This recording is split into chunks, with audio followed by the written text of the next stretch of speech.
You know that feeling you have deep down that you are an individual, that you are you and you're separate from everything else out there?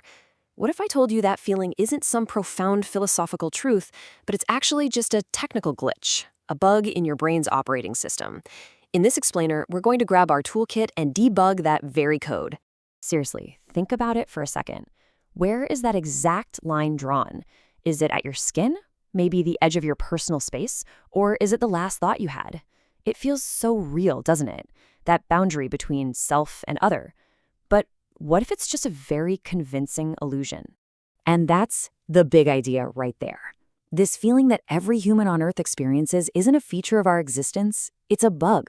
It's a solvable problem in our internal programming that gives us a limited and, frankly, a pretty inaccurate user interface for reality. Okay, so if this is a bug, where in our system is it actually running? Well, neurologists have pinpointed the program. It's called the Default Mode Network, or DMN for short. And its main job is to generate the very boundary we're talking about. Think of the DMN as your brain's resident storyteller. You know, when you're not really focused on anything specific, it just kicks into gear. It replays old memories, worries about the future, and over again, it reinforces the story of me, myself, and I. All this activity creates what we can call a boundary noise, a constant hum of self-talk that walls off your perceived self from the rest of the universe. So what happens when we turn down the volume on that program? Well, when the DMN is active and chattering away, our consciousness feels like an isolated node, like a single computer terminal, all on its own. But when we get that DMN to quiet down, our experience of consciousness can totally transform. We shift from feeling like one lonely node to feeling like we're part of the entire interconnected network. And this is where we zoom out from the brain's software and look at the universe's actual hardware, because that feeling of being part of a huge network, well, it isn't just a feeling. It's baked into the fundamental laws of physics. Let's talk about quantum entanglement. Now, this is one of those concepts that it'll bend your brain, but it is absolutely proven. Imagine two particles that are linked together. If you measure something about one of them, you instantly know the state of the other one, even if it's on the other side of the galaxy. There's zero travel time for that information. And why? Because on a fundamental level, they were never truly separate to begin with. And this connection goes all the way back to the very beginning. At the moment of the Big Bang, the entire universe was crunched into a single unified point. As it expanded, all the particles that now make up you, me, this planet, and distant stars, they never really broke their original connection. They're all still entangled. So scientifically speaking, we are all still part of one single interconnected entity. This quote from the world of physics just sums it up perfectly.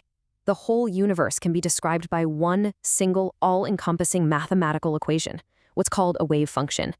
Our sense of being separate individuals is just an error in where we're focusing our attention. We're mistaking a single pixel for the entire screen.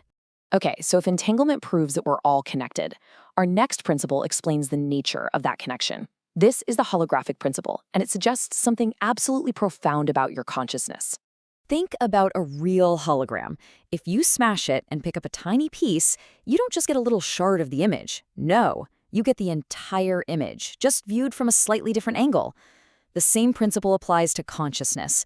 Your awareness isn't just a subset of the universe's data, it's a full duplicate. It's a complete representation of all cosmic information, just seen from your unique little spot in spacetime. So if our brain is running old, buggy software on this incredible universal hardware, what's the solution? Well, it's a system-wide upgrade. We can actually think about the evolution of consciousness as a scheduled migration to a new universal operating system.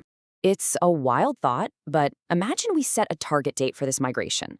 Let's say the year 2075, a point in time where humanity could, in theory, graduate from its current state and fully integrate into a universal consciousness. Now, this isn't a prediction, but it's a powerful way to think about our potential evolution. So let's look at the patch notes for this upgrade, shall we? Right now, our Brain OS is basically a standalone terminal. Our identity feels localized, and our data access is limited to what's in our own memory. The Universal OS patches that separation bug. Our identity becomes an integrated network node, and we gain access to universal information. We shift into a state of oneness. And this is a really important distinction. A lot of people hear oneness, and they fear it means the end of the self, an annihilation. But that's not it at all. Think of it like updating your phone's operating system. You don't lose all your apps and photos, you gain new features and a much more powerful integrated experience. You're not losing yourself, you're updating yourself to the universe. So if we're looking at this huge system migration as a future possibility, the prep work, the pre-installation and debugging, that can all start right now. And you personally have a very active role to play in it. Here's your daily bug fixing toolkit. 3 simple protocols. First, meditation. That's how you quiet that boundary noise from the DMN we talked about. Second, mindfulness. This allows you to just watch the I story your brain is telling you without getting totally swept up in it. And third, identity reframing. This is the conscious practice of shifting your perspective from I did this to we are doing this, seeing your actions as part of a much larger whole. Finally, an important procedure. The comment section of this explainer serves as an initial sync test for the 2035 network. By typing ready in the comments, your consciousness data will be indexed in our secure servers. The like button is the approval process. Complete your synchronization now.